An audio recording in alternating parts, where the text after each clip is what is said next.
Did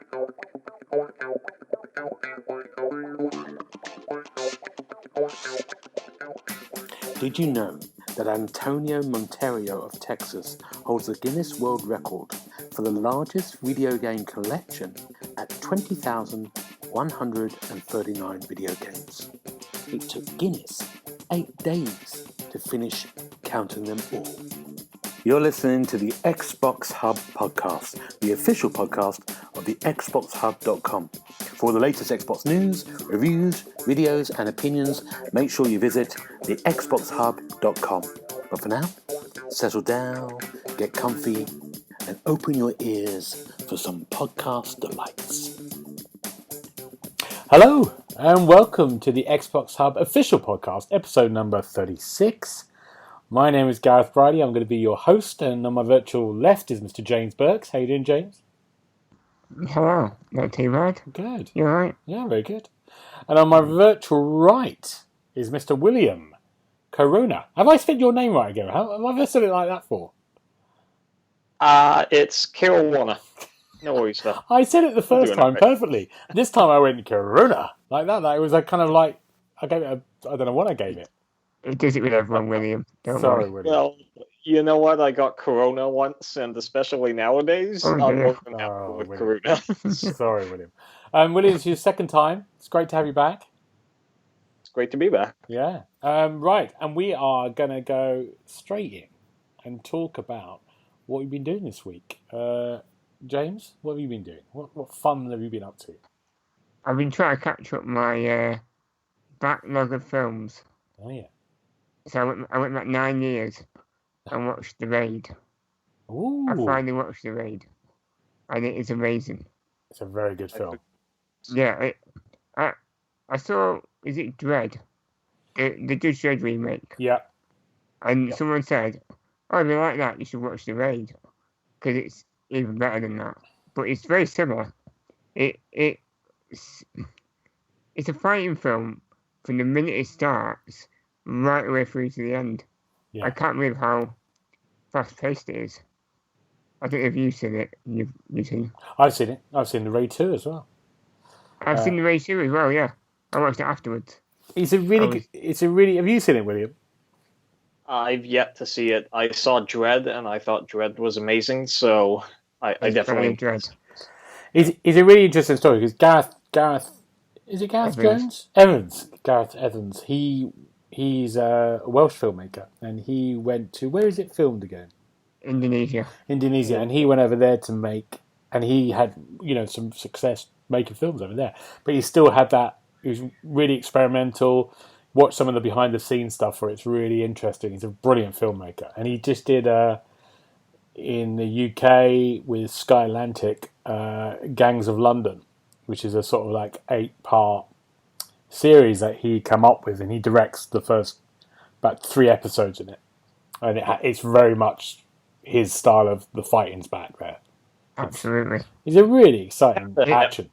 Movie as well, right? Say that again, William. Sorry. Yeah, he had a Netflix movie as well, Apostle or something, did he not? That's right, yes. Yeah. Was that good? I heard it was pretty good. Yeah. I think I might have seen that, I'm trying to remember, yeah. I'm definitely watching that next, because I couldn't get enough of it. The fighting is just incredible. It's incredible. It's, I think they call it Penchak Silat martial arts. And it's so fast-paced, but every move has a purpose. And every scene, like a fight scene, it's so... How would you describe it? You feel every kind of like throw break, and it's incredible. It's amazing because he's using a handheld camera a lot of the time, which is moving with the action. He's really clever at it, so it feels like it feels like you're the punch sometimes. Yeah. And that's. I think those actors from martial artists from the Raid, they worked on Star Wars, the last 3, didn't they? Yeah. Yeah, they had a cameo in Force Awakens or something, right? That was it. Yeah. And I think the main guy is in Root Assassins. which is another okay. Netflix series, which Okay. I'm watching next as well. Well, I couldn't believe how it kept my attention yeah, all the way through. Because I'm easily distracted. I you just are. lost myself into it. You are. You're doing something else Always. now, while you're doing this Yeah, podcast. yeah, Um, definitely. Always. William, what about you? What have you been up to? Honestly, I wish I could say that I've been up to much. It's been a very, very productive week here, getting reviews and features in, but a very unproductive week otherwise. I just finished up summer classes for the first half of the summer session, so right now I've just been playing Xbox. And that being said, I did watch the original Harry Potter again. I watched Philosopher's Stone with my brother the other day, and it's held up pretty well. Oh, okay, good. Which one did you watch? The first one, sorry, or was it a second one? Yes. Ah, Yeah, the okay. first. I think that's the best one. I think the later ones are better. I got bored. Did The you? more I watched, the more I get bored of Yeah. it. Okay. Get too dark. I wasn't happy. Happy Yeah, I how hear you. I prefer the lighter, softer touch of the first two. There isn't definitely. quite there in the others, but they're all good. Yeah. All good. Okay. I had a terrible start to the week, and the first thing that happened to me is I support a football team called Colchester United, and for no one who knows football, Colchester are in the lowest league of English football, and I've supported them since I was 10 years old, and they were in a playoff game on Monday night, and we were 1-0 up in the first playoff, and this is the second one, and in the last bit of extra time we lost. And so that, first of all, was very sad for me. I was very upset, mortified. And then I heard the news that Mixer had been thrown away by Microsoft. They decided to close it down from July the 20th or 21st, I think. And that was the end of it. And for me, first of all, I've been involved in Mixer, and I've kind of I stream our Let's Plays on the Xbox Hub channel. It's very convenient, and I haven't got many. I've got over 1,000 followers, so it's it's quite even though they said they're going to go to Facebook gaming, it was still kind of like, oh wow. What do you two think of it? First of all, William, what did you think when you heard the news? It didn't come as a surprise, unfortunately. I think that they had been making pivots away from Mixer. They used to have mix pots that really sort of sweetened the deal, and then they stopped doing them recently. It used to be a required part of the dashboard, then it wasn't. When it comes to it, I liked how easy it was to stream on Mixer. It only took the press of a button. But my understanding was that they were losing a fair bit of money on this. Now, granted, that's they spent some $40 million getting Ninja and Shroud to join with minimal uptick in their viewership numbers. I think it was the fellows down at Windows Central. They showed the year-over-year growth from April of last year to April of this year. Right. Facebook gaming had grown 265% or something like that. Twitch had grown 58%. YouTube gaming 72%, something like this. Right. But what I remember for certain was that Mixer had grown 0.2%. And this is under optimal streaming conditions of everyone stuck at home with nothing to do. It's not necessarily a great look, and I understand from a financial reason why they cut their losses here, but regardless, it's unfortunate. It was a good platform. Yeah, it was good. James, what was your impression, first of all? I couldn't believe it, to be fair. Because when it first came out, Mixer, they put everything all their attention into it and said, come on, watch Mixer. And then, like William said, they got Ninja over. And that's a huge name. If you get Ninja on board and then still don't grow, then that's the warning sign, isn't it, really? But I've tried using Mixer a few times. It's easy. I don't know how an average gamer would get much out of it. I mean, industry-wise, Right. I think you've got to put a lot of effort into Mixer to get anything Mm. more than, say, Twitch. Or Yeah. I didn't even know what Facebook gaming was. No, nor did I. But all the Mixer people are going over. Oh, yeah, all going over to there. Yeah. But it's not making money. It's got to go, isn't it? Yeah. No. It's unfortunate, but they're a business.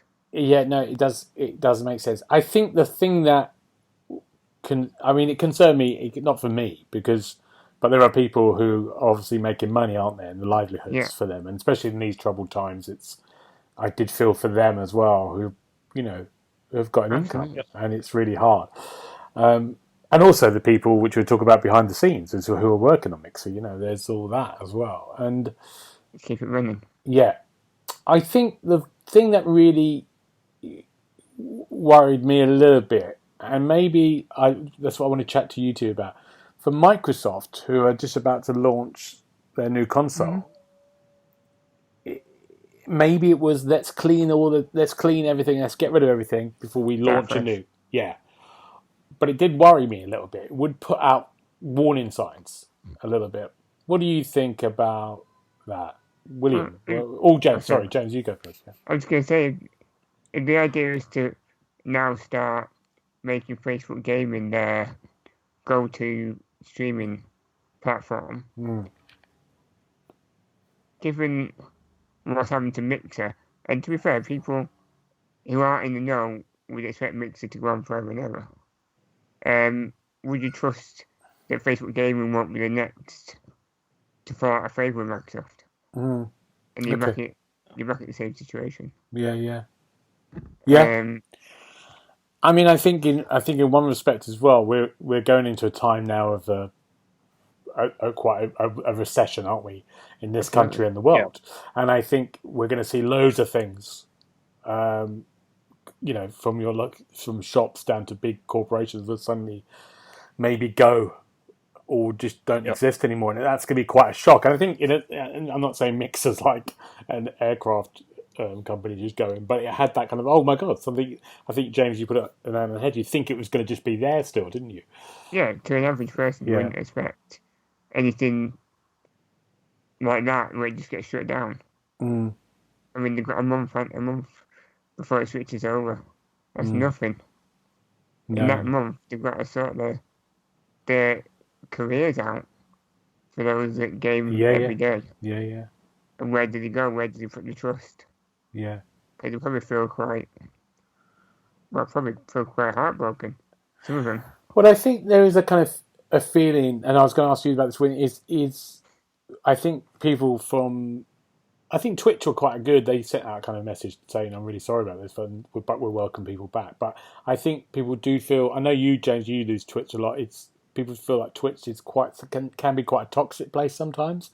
And I know they've just done a Wednesday. Yesterday, did a day when they asked lots of the top streamers not to stream for a day to kind of address it. Yeah, and blackout. Yes, and I think now I think Mixer was a bit more of a more comfortable space for people. I think people that's the thing. So it is hard to go back. What do you like? Do you like Twitch, William, or do you ever use it? Yeah, I personally like Twitch, but with some caveats. So I have a group of friends that I play Jackbox with online over Twitch, and they one of the guys, he streams New Vegas. One of the girls, she streams Conan Exiles, and we're sort of like a tight-knit group of 15 people. And moderation is very important there to not let the bad apples seep in. Right. But some parts of Twitch, especially the more popular streamers, they are an absolute toxic cesspool. I'm not even going to beat around the bush here. It's an awful place sometimes. But if you find, like any place, if you find the right community, if you find the right group of people, it's not so bad. And there are definite benefits there. I'm able to get a rather consistent 720 or 1080 60 frames per second stream, for example. Right. But I thought that the stream quality and connection was better on Mixer. So yeah. Okay, and James, you use Twitch a lot, don't you? Too, and you've got a good community of the people that you go to. Is that right, or am I? Yeah, I think like William said, the bigger streamers that I've seen, the chat on there is horrendous. I mean, people are just abusing others, not even paying attention to what's going on in the game. They're just there just to annoy people and wind them up or swear at them. And it's hard. But if you find the right streamers, there's some lovely communities on there. Yeah. Tight knit. They might not have like millions of followers, but it's enjoyable. And that's what it should be about. Just get together, watch the game, have fun. Yeah. Leave the harassment and abuse. Just take it elsewhere. Yeah. I mean, maybe Twitch needs to do more to crack down on accounts. Yeah. Maybe that will happen now. Yeah. Ban them, and for good. Yeah. And start making new accounts. Yep. I think my Twitch account I must have opened up years ago before it was big, and I think it got used. Someone stole the identity of me at some point, so I think I can't get onto Twitch anyway. I have to. I can, but I have to do a lot of work. I think last time I used it was for horse racing simulator. Right. That was my swan song. The worst game I ever played. And Facebook gaming. Do we know? Like James, you said you don't know anything about. You didn't like me. No. What about you, William? Do you know anything about that? You had gone on it? Yes, I know some things about Facebook gaming. From my understanding, for better or worse, it's sort of the Wild West of the streaming world. In some ways, it's less moderated than Twitch, which is scary right there. Right. But that said, it is currently the fastest growing platform, and Facebook really seems committed to growing it and to making the community a lot better. They've just they've taken on some people from Mixer. I think in this instance, the reason why Microsoft went with Facebook gaming was more just to future-proof, to the best extent they could, their creators. Because most of the people at Mixer got jobs inside Microsoft in the Microsoft Teams area or in Xbox or in others. Not all of them, but most of them have been hired back in that capacity. Right. But as you said, streaming is the livelihood for a lot of people. And Microsoft cut a deal with Facebook that if Mixer creators, Mixer partners go over for 90 days to Facebook gaming and they meet certain criteria, then they get $2,500, Okay. And there's something to be said as well for a big fish in a small pond to try and bring that community over. Whereas YouTube and Twitch, not only are they owned by competitors to Microsoft, Amazon and Google as well, it can be a bit harder to carve out a following for yourself there when everyone is on there. So I think that's why they went with Facebook gaming. Okay. But yeah, the platform is a work in progress. Okay, brilliant. Well, we'll soon find out. And also, we did hear some sort of like unsavoury stories that are allegations at the moment from behind the scenes at Mixer that I'm sure we'll hear more about. Did you heard some? Didn't you, William? Yeah. So from my understanding, there was someone who made some rather unsavory comparisons. But these are allegations, aren't they? I guess to paraphrase here, I think she said something along the lines of she was a slave owner and the creators were her slaves or something, like a bunch of unsavory comments, and made some of the talent at Mixer feel very uncomfortable and overasserted her power, and so there are calls for her to resign, to be fired. One laid out all of his allegations, and Phil Spencer reached out and said, how can I help? And so he had a chat with Phil. We don't really know how that went over. I know that there was some sour grapes about sour grapes isn't the right word, but there were some concerns that Phil, that this individual had sent an email to Phil when it happened and Phil didn't respond. Some others have said that it might have been caught up in HR. It's all kind of a big... Right. But we're sure, and just to make sure from our point of view as well, we don't know any of these until these are allegations or these things that we've read about or heard. Hopefully it gets resolved either way. Sorry, James? Hopefully it gets resolved either way. Yeah, exactly, yeah. Yeah, exactly. I think now at this point, this man has made his case. There are others who worked at Mixer backed him up, and now I think it's time.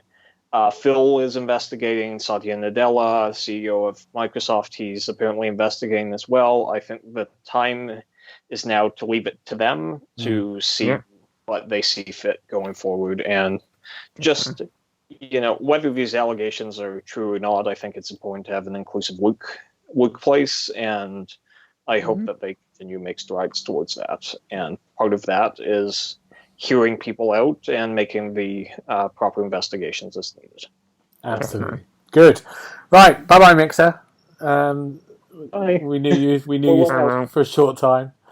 I didn't know you were all, really. Let's move on. We've got quite a lot to do this week, so we're going to go straight. We're not going to do any questions this week because I had internet problems. The whole of London went down, so we're not going to do questions, but we've got loads to talk about, so I think this is probably a good thing. We're going to go straight into what we've been playing, first of all. Let's go first with James. What have you been playing? What's your first game? I played Nightcall, which is on Game Pass this week. Oh, I like and that. It's a noir murder mystery. Oh. And basically, you're a taxi driver, and you almost get killed. But the person that tried to kill you is a serial killer. So now you have to try and solve the mystery of who it is from your taxi, which is a bit strange.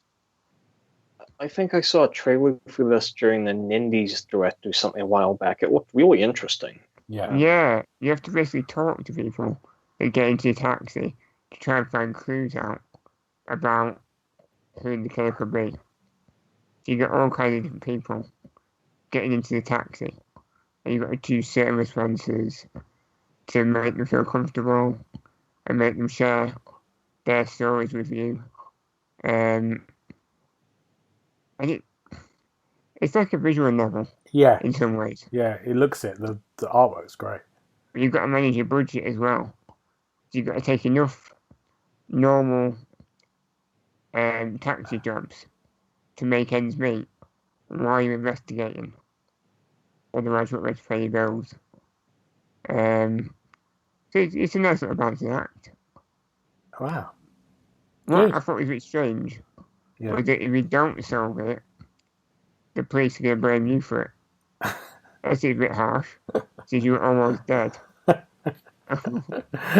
Wow. I like the look of this game. That's on Game Pass now, isn't it? And there's other interesting characters. I mean, the first people in taxi are like Power Rangers. What? The way they're described, anyway. All right. People dressed up after a night and this is for Game Pass for console, right? It certainly is. Yeah. So it's worth giving a go. Yeah. I haven't solved the crime yet. I'm getting there. I've got some clues. Good. Good. So far, I think he's a homeless man. Oh. But we don't know for sure. Oh. Okay. Well, don't say that. It's interesting. Good. Great. I'm looking forward to playing that. William, what about you? What was your first game? So I was all ready to jump into Fable 3. I had just been the Bird's Tale for work. Shameless plug, my review for that went up today, so please take a look. No, good, yeah. But no, I was all ready to jump into Fable 3, and then Microsoft posts this tweet yesterday implying that the Banished from Halo Wars 2 are going to be a main villain in Halo Infinite. And I'm like, well, I guess it's time for me to play Halo Wars, isn't it? So I jumped back in. I am atrocious at RTS games, but I'm having a lot of fun with this one. You know, I might be using the guide, wink, wink, but I'm having a lot of fun with this. I think I'm on chapter 13 to 15, so I should be done by tonight and able to move on to Halo Wars 2. Wow. Well done. Good going, that is.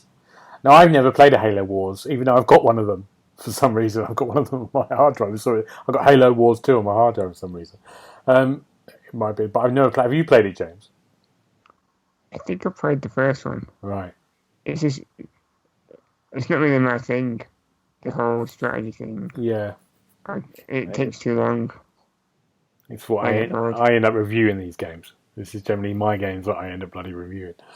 And they're very long. But I think the first one didn't get such favourable reviews, if I'm right. But the second one got much better response from people, I think. So, actually, I think it's the opposite. I think they both got good reviews, but like the original Halo Wars was an A-, whereas Halo Wars 2 was a B-. Oh, really? Yeah, I'm not quite sure. Both are good, though. Good. My food. Yeah. Oh, good. So Halo also back to a little bit of retro gaming for you, as much as I can say retro gaming. The games are about 5 years old. I have been playing The Last of Us Part 2 since Friday. Is that an indie game? Yeah, a little indie game that you might have heard of. I'm not going to say anything about the story or spoil anything or la la la. But it's all right. No, it's brilliant. It's amazing. It's just an amazing piece of work again, and they've taken the first game and they've just ramped it up to 400%. It's outstanding. It's a piece of kind of like art, but also gameplay. God, wow! It's just moved up so much, and it's one of those games that you play. It's like when I played. This is me personally. When I played Red Dead. 2 again. I kind of went. I don't know how you're going to do open worlds now. You've really got to up your game when you do an open world. And with a kind of action adventure, you look at this and go, yeah, it's hard. It's hard to, when you experience something like this, to go, okay, what's another developer going to do? And there was an article about it today, actually, when this other developer was saying it's really hard financially because, like, The Last of Us 2 is, you need £200 to £300 million budget to make that game, yes. And it's really hard for other companies to take a risk on that, or should they be making stuff for half that over a 3-year development process, and produce something for 15 hours of gameplay rather than The Last of Us, I think, is kind of in the 30-hour mark, 35-hour mark. Yeah, it also took 7 years of development, and from what I've heard, a lot of crunch to make something like this. So yeah, same goes for Red Dead. Yeah. So it's going to be hard. And it's astounding. It's just an astounding piece of kind of work, and without just on the story front, it's amazing. Soundtrack, where it takes the characters and where it develops it from the previous one. Just wandering around this kind of world is just breathtaking. You could just spend ages, just wandering into kind of abandoned buildings. They do this thing with an AI, which I don't know how they've done it. Is like every character you meet, like people you kill, is you're walking along. They've all got names. So if you kill, I don't know, if I strangled and killed John, right? Someone else might walk over to the body and go, "John's dead. Oh my God, they've killed John." And it's horrendous, really, because and the deaths are so graphic. You're starting to go, it's a really clever bit, so that each person's responding, and the way they respond and what they do and hide behind things, and it just feels they do the combat really well, because the combat, it doesn't, when you play something like Uncharted. Yeah, the Uncharted is brilliant, but you could feel like after Uncharted, you're just going into another kind of combat. Hundreds of people that you're going to kill, in sections, in beautiful environments. But this time, the combat is so varied and kind of like hits you suddenly. So when it happens, it's so, visceral and so nasty. They use it sparingly, I think, which is really interesting. And there's another thing I think that's really sad. At some point, I think this has been said, so everyone knows this. You sort of like people have dogs, later on, and you might have to kill dogs running at you. And there's two sad things. Of course, the AIs go mad about their dogs dying. They get really upset. Yeah. But I remember there was someone walking along with the dog, and I killed them, from afar, when I was in this territory. And then the dog has just ran their owner, really sad, trying to get them out. It's an emotional turmoil all the way through, but brilliantly done. It's like you're just watching your best Netflix drama, but playing it as well. So, everyone who's got a PlayStation should get that game, especially if you love the first one. I'll look into it. I skipped the PS4 this gen, but I believe PS5 is back compat. So if I end up picking one of those up, I'll be sure to pick this. Definitely. And you said the game is improved as well? Yeah, I think so. It doesn't feel it. They've used the same kind of systems, but it just feels. It feels they've just moved stuff on without it being something I can really describe. It just feels much more. Yeah, because I played the original on the PS3. I replayed it again recently, and the story was amazing, especially the opening sequence. Like, by God, that is still an absolute emotional gut punch. But when it came to the gameplay, I think I was sick of moving around planks, ladders, and pallets by the end. Yeah, I've heard that this one is a bit more stealth-oriented, a bit more... Yeah, much more varied. They do a really clever thing. If you suddenly are in an environment and you've got loads of enemies, so real people, not the clickers and all the creatures, the zombie-type things. If you've got those people coming to raid a building and you're going, okay, I'm going to hide and try to just gradually move and take them out one by one. Normally you can predict when you're playing any other game where those people would go. Normally they sort of funnel out. And you got a movement pattern, don't you? Yeah, and this you just suddenly one will just appear behind you. They're all doing such random human things. It's amazing. It really does. You do jump a lot, or you're surprised. I'm surprised a lot, and I haven't been chatting about set pieces or anything like that. So it's great game, brilliant game, well worth the hype. So that's me. William, what was your other one you were chatting about?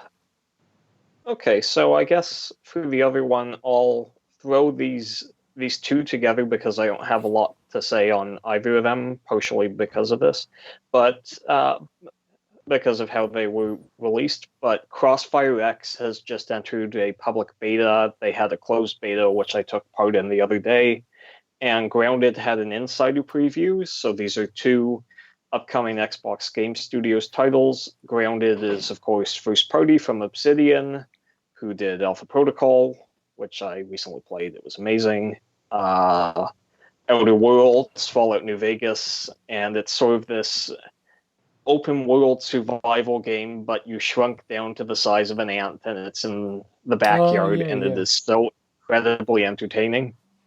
And then Crossfirex is a console version of a game called Crossfire, which is very big in the Asian market. It's a South Korean game from Smilegate, and it's basically Counter-Strike. It's pretty decent. I'll say that. Okay. And you're, both of those games are in beta at the moment, are they? Yes. Good. Okay, right. Yeah, Crossfirex is in a public beta. You can play until the 27th, I believe. Okay. And Grounded goes into early access next month, I think the 28th. Okay. It's public beta just ended. In early access on Xbox, are there still games in there that have been there from day one? That's what we're going to find out, because it was when early access came out, there were a few games that were there for a long time. Oh yeah, and I wonder if there's some still languishing in there. I'm sure there will be. There's a snooker game in there for a while. Accurate Battle Simulator still in there. What game, William? A Truly Accurate Battle Simulator. I think that one's still in there. Yeah, that's good fun. Darwin Project just left. I reviewed that one earlier in the year. Okay. Yeah. Okay. Good. So there are 2 games there. I'm going to chat quickly about another game I just played before I go and finish with James. I've just played, and I can't remember the name of it. Politics, spelled with a K. A New Order. Maybe I've got this wrong. What's it? Can't say I've heard of it. Politics. Let me just have a look quickly. It's a strategy game, and basically you're in control of a country. Pick any country in the world, and you have got to make that country the number 1 country in the world. And what you do is you deal with, it's really in depth and complex. You have to deal with taxes, economy, you have to develop infrastructures, you have to maybe go to war, send spies out. You might not go down that path, you might go for diplomatic, you might join you might open the stock market and get all your thing for money, or you might go to the UN and propose ways of making the world a better place. Scenarios will fly in, and you've got over 100 years to play this. Scenarios will fly in. You might have to avert nuclear war. You might have to create nuclear war, and it's like a real-time strategy game where the clock is ticking away. You can pause at any time, make your things, and you just got to control your country.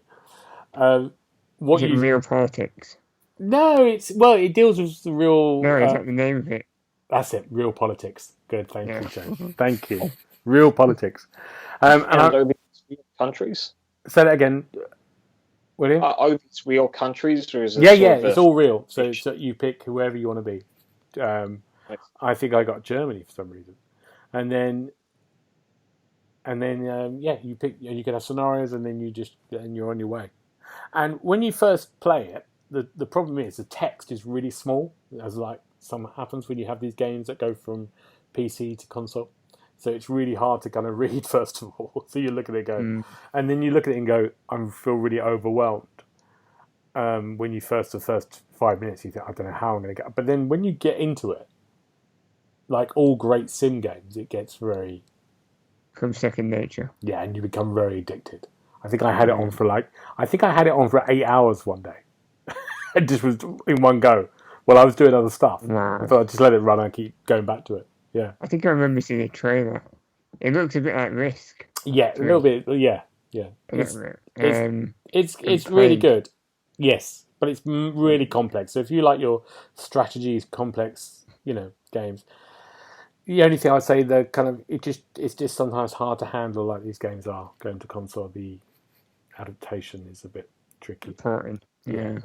But I'm used to those games, so I've got used to the way they are. But yeah, a review should be out tomorrow, I think. Okay, and the last one, James, what have you been playing? Well, for a change, I'm playing Rocket League. New game? Not heard of this one? Oh no, first time playing it. No, it amazes me how addictive Rocket League can be. Because no matter how many times you play it, every match feels different. And this week, I've really noticed that even the mechanics, the more you play it, the more you feel you get more out of it. But the worst thing I've noticed this week is that the toxic nature of the game is so overpowering these days. Yeah. Every single match, almost, is someone on your team or the opposite team that's just spouting abuse. Whether that's down the mic or in the chat. And I honestly don't know why people play games if they're there just to be irritating. Yeah. But I think what grinds me the most is that even some of the team names are so offensive. Yeah. And I have to wonder what Psyonix are doing about it. Because we see it on FIFA, don't we? Yeah, we do. Yeah. Some of the team names are despicable. Yeah. Whether racist or homophobic or or just horrendous. It worries me that the more I play the big games, the more it seems more prevalent these days. Yep. And I don't know what they did to change it. Because to me, it ruins the experience when you see it every single game. So, William, what do you think? I think it's very difficult to necessarily eradicate this, but by the same token, I think that there are ways to handle it. More severe punishments for those who have offensive names. Correct me if I'm wrong. Is there a filth filter in the game at all? Like, there is, but people have ways of getting around it. Ways of getting around it, of course. Yeah, I mean, it's been an age-old problem, isn't it? From the, especially console-wise, 360 onwards, isn't it? When we started playing the 360, I remember it was quite nice. You could have quite a good chat. Nice. You could chat with someone for about a year or so, and then it all just changed and became something else. And we all stick to our parties generally, don't we? You find your party and you stick to your group of people. Yeah, because once you venture out into the wild west, well, I tend to play with randoms online, and the way that it tends to go online is they either get super into it, or the majority of them just don't say anything. Yeah. Well, it's good that you're still doing it. It's just I would never think about doing it anymore because it can be quite. Yeah. I mean, I think they're kind of, maybe I'm wrong on this, but they're kind of like the RPG, the kind of Warcraft world. They're a little bit better, aren't they? Because there's a bit of social aspects there. Yeah. I mean, they're still idiots there, but there's not as bad as, say, playing maybe COD or Battlefield, or Rocket League, or FIFA, if you were all Nikes and FIFA, or the free MOBAs like Smite. Yeah. I mean, I got a friend of mine. I think I've said this before. Who plays online backgammon, and he plays online backgammon from his PC, and he says the amount of abuse he gets from people on online backgammon. And he always responds because he's obviously not on a mic. They're just sending abuse down. He says, I'm really shocked. I'm an 81-year-old lady living in Middlesex, and I've never heard such language. But they still carry on. They don't care. I think it's a big thing going, especially with everything that's been happening in the news recently as well, and over the last few years, it needs to be addressed in some way. And whether that's shaming, whether that's people recording and sending those examples, it's banning, it's obviously it's something I think the game developers are trying to think of a way of doing. I hope so. Also, maybe on the game. Sorry, William. Maybe I'm wrong in seeing this, but often the people who are toxic and abusive in this aren't even that good. Like I was playing Bleeding Edge. I love Bleeding Edge, and someone dropped the R bomb. It's like, oh, you a bunch of R's, which is terrible as someone who is openly and proudly a member of the neurodiverse community. It drives me nuts. But regardless of that, I took a look at their standings at the end, and this guy had 1 assist, 2 kills, and 18 deaths. And came in dead last of a lot of us, and yet he's blaming us for not playing his way. Like, what? Yeah. It generally is. It's always the not so great ones. Yeah. But hopefully it could get better. Hopefully. That's what we've got to think. We've got to think hopefully we'll... If it's reached backgammon, it's too late. They just got to burn that game. Burn it to the ground. Right, let's go on, because we're running out of time. We've got some news to do. We're going to go through some of the news stories this week. Crash Bandicoot 4 revealed. Are we happy with this? Are we looking forward to this? William's happy, aren't you, William? Oh, I am. I'm very happy. I was concerned for a moment because pre-orders opened for the game and it was more expensive than any other here. And so people are saying, oh no, the prices of games have gone up even though our dollar just rallied here. And then all of a sudden they're like, nope, that was just a mistake. So yeah, I'm totally on board with this. I'm very excited. Did Naughty Dog do the first Crash Bandicoot? I'm really lost. Who did the first? Yeah, first three. Yeah, first three with Naughty Dog. Okay. And are they doing this one, the fourth one? No, it's Toys for Bob, the Skylanders people, and the Spyro Remastered trilogy. Okay. Right. Yeah. And it's coming out in October. Yep. And is it completely new Spyro? Is it? No, completely new Crash Bandicoot. Completely new Crash Bandicoot. I think they said something like this is the 11th game technically, but this is sort of picking up where the third one left off. Whereas when the rights ended up going to Vivendi Universal, later Activision, they rebooted the series so it could come to Nintendo and Microsoft platforms.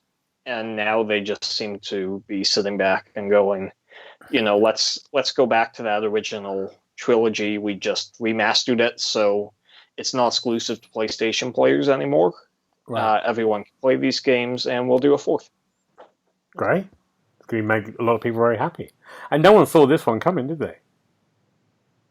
No, it leaked out a few days before some people. There were some rumors that it was going to be a timed exclusive for the PS5, one of those money hats, but the first thing that leaked out was the Xbox box art, so that was a massive relief. Wow. James, you looking forward to it? I am actually, because I kind of slept on the first three. Right. I didn't really get into as much as I wanted to. I played them all, but the more since they got brought to the next gen, I really want to play them all now. So I can play them all in one go. So I think I reviewed. Maybe I reviewed the remasters. I've got a feeling I did. It looked really good. It was good. Yeah, it was good. Right, good. Let's move on. Now that Cyberpunk 2077, as we've gone to recording, all the impressions and the new trailer came out for the game. I saw the trailer. Yeah, we all saw the trailer thing, didn't we? Yeah, and I read a couple of the lucky people who've had about 4 hours with it and their first impressions. It looks good, doesn't it? I mean, it's always looking good, this game, and the more and more I'm really excited for it still, always, even though it's been delayed about 20 times. James, you still up for it? I think I was impressed when I heard that everything in the new trailer was just from the prologue.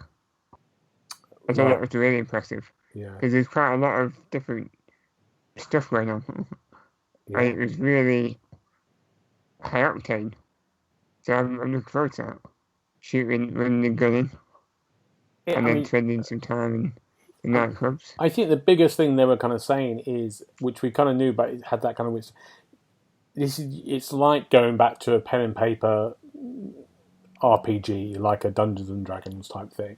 It really is. We've created this, but it's about you creating this story.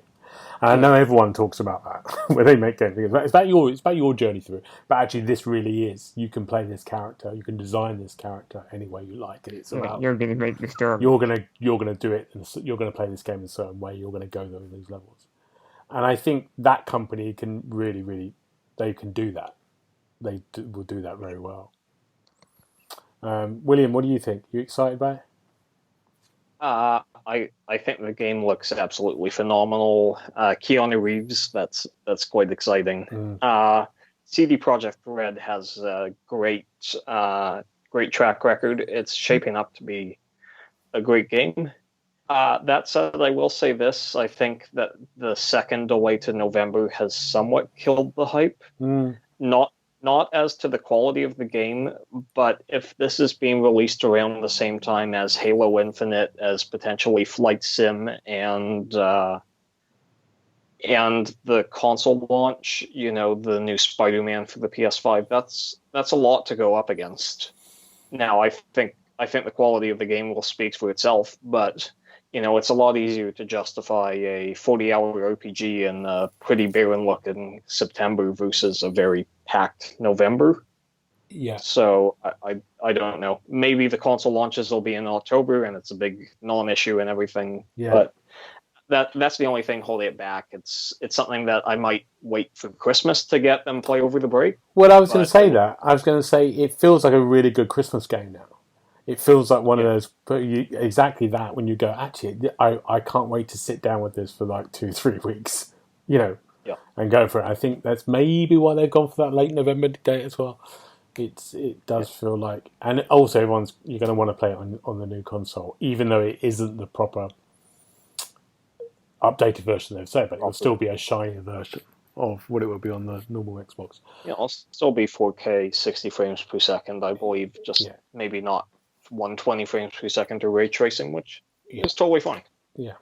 But it does look good. I didn't know you could customize your own genitals.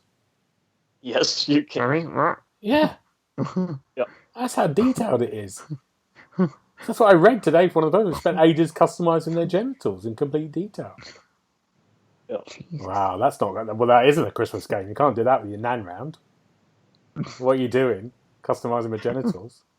Well, most of the game is in first person, so just do that part at night, and then the rest is totally okay. Oh, yeah, exactly. What is it, sequins and glitter? Well, you can do if you got... I'm not even going to go into. Yeah, it's all that. There's a big description about it. Oh, my word. Right. That's mad, isn't it? So it does feel that detailed. It does. I mean, I said this on the podcast before. Me and Neil saw it, a 55-minute version of it at one of the big ones we went to see, GX, and it was amazing. It was just amazing, just seeing the different possibilities and the way it looked there. It's going to be great. But yeah, and just really briefly now, there's a game that I lost, the Avengers game. There's a new sort of gameplay and trailer and all sorts, and the villain was revealed, and that's coming out September, really early September, so not far away at all. And I lost interest in this game completely, and I even saw it being played at EGX and now I'm like, oh, hold on, this is good. I'm really excited by this. Mm-hmm. I think it does. I think it could be quite good. James, you've got a different opinion of this. Tell me more. I've only seen the trailer today. Right. And I think it's a minute and a half long. Yeah. 2 minutes. After 10 seconds, I was thinking, is it over yet? It's so boring. Oh, really? Yeah, I just don't think it's going to be a very fun game at all. I think it just sounds boring. There's no word for it. I don't know. William, what do you think? Back me up here. You won't back me up, will you? You the same as James? I am neither going to back up you nor James. No, this way. I think it looks all right. I think there's potential here. That being said, I am getting Anthem vibes from these trailers. And that Anthem had a very satisfying gameplay loop to it. I loved flying around in Anthem and everything, but I don't think that BioWare was quite ready for that big, massive games as a service looter shooter type thing. Right. And that's my concern here as well. Crystal Dynamics is stupidly talented. The rebooted Tomb Raider games are fantastic. There's a reason that so much talent from both them and Naughty Dog have been poached to work at the new studio, The Initiative, at Microsoft. That being said, I'm concerned about monetization here, and I'm concerned that it could get repetitive or old.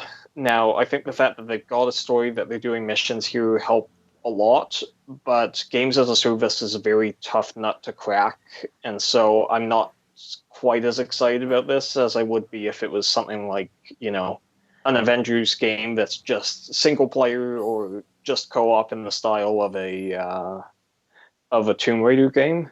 Right. You know, and when you talk about the so- repetitive nature, you're talking about the sort of just fighting loads of enemies coming at you.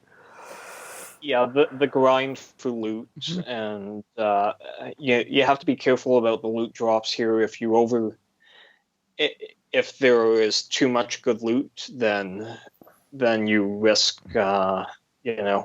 make it that no one's going to bother replaying. But if there isn't enough, then you have an Anthem situation where people are just sitting back going, "I'm grinding for hours for what?" And it's a very tough nut to crack. I think that Crystal Dynamics is very talented, but then again, I think BioWare is very talented. It's just it's a very tough genre. Gearbox can pull it off. Bungie can pull it off. I hope Crystal Dynamics can pull it off. I think that this game has a lot of potential. I love the fact that they're doing MODOK and AIM. I love the Avengers, but I think it remains to be seen. And as well, because it's a game as a live service, the state it launches in will not necessarily reflect where it is 2 years from now, or that's the hope. I mean, Sea of Thieves launched to middling reviews, and now there are a ton of critics who are sitting back going, "Wow, we only gave that a 6. We're giving this an 8. We're giving this a 9." I think it was Easy Allies. They said this game has limited replay value, and now they're streaming it every second night. So, it remains to be seen. But I have concerns, but I'm cautiously optimistic. Maybe not a day one purchase sort of thing. Okay, good. James, anything else to add about that? Just that I hope I'm wrong. I mean, I'd love to be. What makes you? What puts you off at the moment? What's putting you off? I think it's just killed me that we've waited so long for it as well. Because I remember seeing the first teasers for it of these broken Avengers, and ever since then, it's nothing's really gone wrong. And we saw it as big as the Avengers, and now they can reinvent them because the major Avengers story is over. Yeah. It just seems so, I don't know, just bland. Okay. I like MODOK. I'm glad to see MODOK. I quite like Kamala Khan. But the Avengers people just did nothing for me. I don't know who you're talking about. Okay. It's Marvel. Good. Okay. Well, I'm excited about it. I thought I never was excited about it until I saw that. I thought this is good, and it's going to be 4th of September, so it's not far away, really, is it? At all? Are we July now? End of June, July, August? Yeah, not far away at all. Yeah. 25th of June, so we're just about there. We're well over 2 months to that. Yeah. It's been a busy time, the start of the busy season. There's a couple of other things, but I'm just going to skip through them, and then we're gonna because we have to finish. We've got to finish soon. Project Cars 3 release date. Both excited about that? Not really. I need to wait a second. Yeah. When is it? When is the release date? 28th of August. Oh, right. Another thing in August. I thought they could have waited till next gen. I don't know why they wanted to rush it out, in August. They could have been the first, unless they know there's a Forza coming, they could have been the first major racing game on the next gen. Sorry, you go first. Yeah, there's Dirt 5 as well at 120 frames per second, 4K ray tracing, all that. So that might be a reason why they're holding off on this for next gen. But regardless, it should be good. I think there will be a Forza game. I think we're going to hear about it in July. I think that's what I think. Yeah. More fun. Night Squad 2 was announced. I've got no interest in this. James, you liked Night Squad, didn't you? I think we played it together when it first came out. Like I said, I can't remember that. It was a fun party game. Right. I don't think we give it a fair chance. But the new one's got more modes. So, I mean, if you like playing with people locally and that, it's going to be good. Yeah, good. Go down well. Yeah. And the last thing to just say before we think is there's been a list of Xbox Series X optimized badge details. William, what does it mean? Yep. Xbox Series X optimized. So my understanding here is that an Xbox Series X optimized game is a game that runs on Xbox One, but takes full advantage of the capabilities of, or not, if not full advantage, then a number of advantages of Series X. So, for example, Dirt 5 runs at 120 frames per second. The Medium takes advantage of the SSD.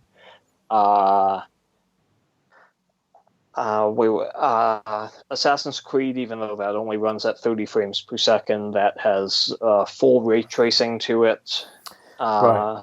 So that's my understanding. And then as well, they did drop a little bombshell in their article for this. They said that Halo Infinite is actually being designed from the ground up for Series X, not Xbox One. So some people were saying, this isn't going to take advantage of it because it's on Xbox One. They seem to be taking the approach that Playground Games takes with the Forza Horizon games, where they design it from the top down. So they design it with all these great features for Xbox Series X, and then it might take a hit on the base Xbox, So that means that Halo might not necessarily run at 60 frames per second on a base Xbox or a One S. It might run at 30 frames per second, but in doing so, that means that it takes advantage of all the features graphically and otherwise of Series X. So I'm not sure. Okay, that's a good explanation. Great explanation. James, you agree with that? Exactly what I would have said. Yeah. Good. Right. Before we go, what are we looking forward to next week? James, got anything? There's a new comedy film on Netflix tomorrow, which is a Friday. Yeah. Eurovision Song Contest, The Story of Fire Saga. It's got Will Ferrell, Pierce Brosnan, Rachel McAdams, and Dan Stevens. It looks really funny. It does. I do like a bit of Eurovision. So I think as long as you enjoy Eurovision, I think you'll enjoy this. Yeah. I think it looks like a good film. It does. I've seen a few clips and it actually looks quite funny. It looks like a good afternoon film. That's what I could think. Exactly. It looks like the type of film we need right now. Yeah, exactly. Yeah. It's cancelled. Even Eurovision was cancelled. Let's have a big smile. Yeah, exactly. Exactly. William, what are you looking forward to? I am looking forward to Canada Day. So, as I believe I've said before, I am from Toronto, Canada, and so this is our anniversary of the nation's founding, and it's probably not from you guys, sorry. No. So, we host a barbecue, we do fireworks, all of those things. Of course, the celebration is nowhere near as big as it is in other years, thanks to COVID, but you know what? It still should be a good time for morale. Yeah. I'm excited. When is that date again? That is the 1st of July. Do you wear a costume, like your national dress? No, I do not. I found this blazer that was made of this cheap-looking polyester blazer that had nothing but red maple leaves on it, and I desperately wanted to buy it. But it was something like $80, which was ridiculous, and it was a size 42. I'm a size 44. Right. Sorry, size 46, so it didn't fit. Yeah. But good. Yeah. Well, I think you should take a picture of us, send it to us. The reason I say that, I just worked with some people from Norway, and they were all dressed in. They had their Norwegian day of like the same thing of national Norway, and they were all dressed in. They really go for it. Their national dress. Very weird, but fun. I'm looking forward to July the 4th in UK now. We can go to pubs and things. Awesome. You could kind of go to pubs, but you've got to give your name and address, and you've got to sit at a table, and maybe someone will serve you. But it's not that I'm looking for. I'm looking forward to going back to the library because I've got some overdue books that I'm really worried about that the fine's going to carry on. and I need to get some new books. Some overdue books from February. Oh my word! Burn them. Yeah, burn them. Just in case. Yeah, exactly. So I'll let you know how that goes. But thank you very much, William. Where can we find you if we need to get hold of you? So you can find me at Twitter at DRVidGame, though I'm keeping off of Twitter a bit these days. You know, you can otherwise find me on TheXboxHub.com, and yeah, that's about all there is for me. Good. James, what about you? As usual, Twitter and Instagram at OKGKO. Good. And you can find me at GB Briley. In the library. Yeah, and in the library. And you can go to the Xbox Hub and please subscribe, like, all the things that we normally say. Especially about anything Apple related. Please leave a comment. Any feedback's always good. But thank you very much, gentlemen. And we'll see you next week. Bye-bye. Bye-bye. You've been listening to the official podcast of TheXboxHub.com. You'll be able to find all the notes of this show at www.TheXboxHub.com/podcast. You can also check out our social feeds on Instagram and Twitter at The Xbox Hub and search for The Xbox Hub on Facebook.